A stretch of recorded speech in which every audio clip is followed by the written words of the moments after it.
ஒரு ஊரில் ஒரு அப்பாவும் மகனும் பேசிக்கிட்டு இருக்காங்க. அப்படி பேசிகிட்டு இருக்கும்போது அவனுக்கு இருக்கிற சில பிரச்சனைகள் எல்லாமே அவங்க அப்பா கிட்ட அந்த பையன் ஷேர் பண்ணுறான். அப்படி ஷேர் பண்ணும்போது அவங்க அப்பா அவனை தெளிவுபடுத்தணும்னு நினைக்கிறாரு.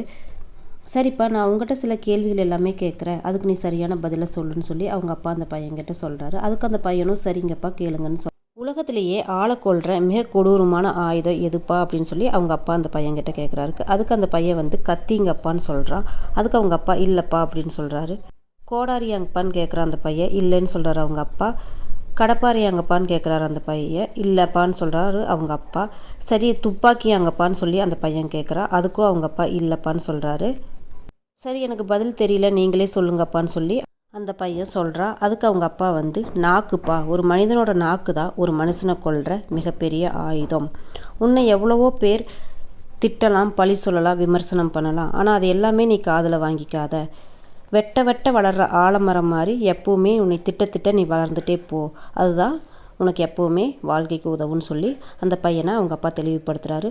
நீ ஒரு விஷயத்தை புரிஞ்சுக்கோ, என்றைக்குமே உன்னோட வார்த்தை எல்லாரையும் வாழ வைக்கிற வெல்லும் வார்த்தையாக தான் இருக்கணும்ப்பா, யாரையும் கொல்லும் வார்த்தையாக இருக்கக்கூடாது அப்படின்னு சொல்லி அந்த பையனுக்கு அவங்க அப்பா அறிவுரை வழங்குறாரு. மேலும் இது போல் நிறைய சிறுகதைகளை தெரிஞ்சுக்க என்னோட சேனலை சப்ஸ்கிரைப் பண்ணிக்கோங்க. என்னோட வீடியோஸ் எல்லாமே பிடிச்சிருந்துச்சுன்னா லைக் பண்ணுங்கள். தேங்க்ஸ் ஃபார் வாட்சிங் அண்ட் கீப் சப்போர்ட்டிங் மீ. நன்றி, வணக்கம்.